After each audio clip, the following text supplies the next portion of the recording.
Olá pessoal, o tema da nossa videoaula de hoje é perda de carga localizada. Então, os objetivos da nossa aula são analisar quais os efeitos da presença de acessórios nas tubulações que transportam água. Nós vamos ver também quais os métodos para calcular a perda de carga localizada e também qual que é a influência relativa das perdas de carga localizadas em alguns projetos de engenharia. Quais os efeitos dos acessórios nas tubulações? Então, as tubulações de água, nós temos a presença de diversos acessórios, conexões, registros, válvulas, dispositivos que nós usamos para mudanças de direção. E a presença desses acessórios, elas provocam um acréscimo de turbulência que produz as perdas de carga. Nesse caso, nós chamamos de perdas de carga localizadas ou singulares. Essas perdas devem ser somadas àquelas perdas distribuídas, que ocorrem devido ao atrito. Sempre que nós tivermos um acessório na tubulação, ele vai influenciar a linha de energia. Uma das maneiras de nós analisarmos isso é avaliando o que acontece antes e depois de um acessório, de uma singularidade numa tubulação. Nessa figura aqui, está mostrando um estrangulamento, uma redução de diâmetro na seção. E o que acontece na seção 1 a montante e na seção 2, entre a seção 1 a montante e a seção 2 a jusante. Se a gente analisar o fenômeno, nós vamos ver que a variação na linha de energia ela é contínua. Mas na prática, a maneira como nós consideramos é o que acontece na seção 2, exatamente onde tem o acessório. Então, nós consideramos que existe uma variação na linha de energia, que é expressa por perda de carga localizada ou singular. Uma das maneiras de calcular a perda de carga é através da expressão geral das perdas localizadas. Então, qualquer perda de carga localizada em algum acessório, ela pode ser calculada por essa expressão, que depende da carga cinética, V² sobre 2G, e de um coeficiente K adimensional, que depende da geometria da conexão, do número de Reynolds, da rugosidade da parede da tubulação e de algumas características do escoamento. Um dos principais desafios que nós temos é a determinação do coeficiente K. Então, como que a gente pode determinar esse coeficiente K? Esse coeficiente ele é obtido experimentalmente para cada acessório. Esse trabalho vem sendo realizado há anos por engenheiros interessados na questão, por fabricantes de válvulas e conexões, e em alguns laboratórios de mecânica dos fluidos e hidráulica, universidades e instituições de pesquisa. O problema é que a mesma conexão originada de diferentes fabricantes, ela pode apresentar nos ensaios valores diferentes do coeficiente K.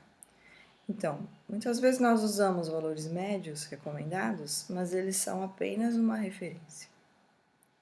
Resultados experimentais mostram que o coeficiente K ele é praticamente constante para valores de Reynolds elevados, como mostra esse gráfico aqui. Isso faz com que a gente possa usar o K para diferentes vazões, para diferentes velocidades. Por isso que nós usamos também os valores médios. Então, sempre que a gente tem mudanças de diâmetro, nós vamos ter um alargamento ou um estreitamento na seção. Nós podemos usar alguns acessórios que podem fazer com que esse alargamento ou estreitamento seja gradual. Nós podemos usar uma ampliação gradual ou uma redução gradual. Mas também temos alguns casos, como é o caso da ligação da tubulação com reservatórios, em que essas mudanças de diâmetro são bruscas, as entradas e saídas de canalização. A figura aqui mostra, por exemplo, o que acontece quando se tem uma contração brusca, diminuição brusca do diâmetro. Para esse tipo de situação, nós temos valores tabelados do coeficiente K, que aqui no caso ele depende da variação entre a seção A1 montante e a seção A2 a jusante.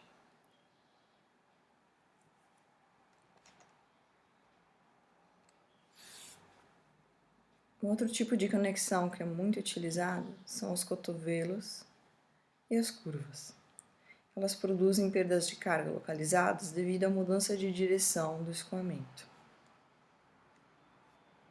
Uma perda de carga nesse tipo de conexão, ela depende da rugosidade da parede, do número de Reynolds e de uma relação entre o raio de curvatura e o diâmetro e ainda do ângulo de curvatura. Então, nós podemos ter curvas que são acessórios utilizados que eles produzem uma mudança de direção mais gradual, ou cotovelos, que são acessórios menores e que produzem uma mudança de direção mais brusca. Então, mesmo sem avaliar os valores experimentais, a gente pode deduzir que a perda de carga provocada por uma curva é bem menor que a perda de carga provocada por um cotovelo. Ainda nós podemos utilizar registros e válvulas. Então, elas são utilizadas para regular a vazão transportada. E a perda de carga desses acessórios depende do grau de fechamento da válvula ou ainda seu ângulo de abertura. Então, por exemplo, aqui na figura a gente pode ver o funcionamento de um registro de gaveta, que é um tipo de dispositivo muito utilizado nas instalações hidráulicas, que nos permite controlar a vazão. Então, ali tem um dispositivo que é como se fosse uma gaveta mesmo, que abre e fecha, e dependendo do grau de fechamento, nós vamos ter diferentes valores do coeficiente K, como mostra na tabela aqui. Então, nos projetos, o que nós costumamos fazer é assumir um valor constante, que ele é retirado de tabelas da literatura, como essa aqui. Então, nós vamos ter diversos valores do coeficiente K para cotovelos de 45 graus, curvas, os T's, válvulas como a válvula de retenção, curvas de retorno, válvulas de boia. Essa tabela foi retirada do livro de hidráulica básica do Porto, mas vocês podem encontrar tabelas como essa em diferentes livros de hidráulica e alguns fabricantes de conexões também fornecem esses valores experimentais. Um outro método muito utilizado para o cálculo da perda de carga é o método dos comprimentos equivalentes. Nesse método, nós consideramos que as perdas de cargas provocadas por acessórios, elas podem ser calculadas usando um comprimento equivalente de condutos retilíneos que correspondam à mesma perda de carga que causariam os acessórios na tubulação. E como que nós fazemos isso? Nós podemos igualar a perda de carga localizada, causada pela carga cinética, à perda de carga distribuída. Alguma expressão de perda de carga distribuída, como por exemplo a fórmula universal de perda de carga, substituindo na fórmula universal de perda de carga o comprimento real da tubulação pelo comprimento equivalente. Então, nós chegamos na seguinte relação entre o comprimento equivalente e o coeficiente K. Essa relação é muito útil quando se analisam dados experimentais. Nós vamos fazer isso na nossa próxima aula de laboratório. Então, como que a gente faz para incluir o comprimento equivalente no nosso cálculo? Nós adicionamos ao comprimento real da tubulação, que sai do projeto, o valor do comprimento equivalente de cada um dos acessórios. Então, nós vamos olhar numa tabela qual o valor do comprimento equivalente de cada um deles. Por exemplo, se eu tenho um registro de gaveta aberto, um diâmetro de 20 milímetros, se eu entrar numa tabela eu vou verificar que a perda de carga de um tubo de PVC de 20 milímetros tem o mesmo diâmetro,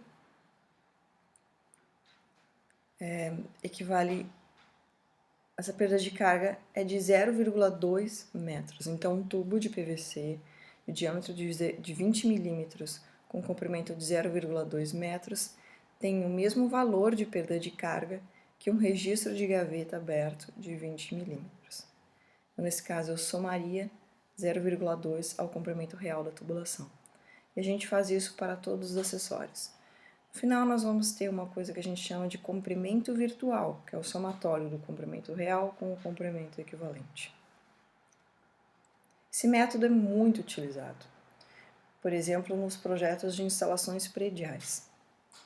Inclusive, a norma brasileira de instalações prediais de água fria recomenda que a perda de carga nas conexões deve ser expressa em termos de comprimentos equivalentes desses tubos. Então, essas tabelas a seguir aqui foram retiradas da norma.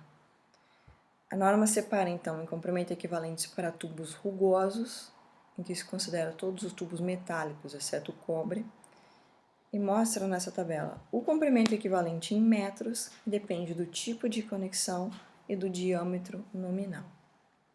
Também nós temos uma tabela para os tubos lisos, que são os tubos de material plástico, como PVC, e tubos de cobre. Também nós temos o comprimento equivalente em metros, o tipo de conexão e o diâmetro nominal.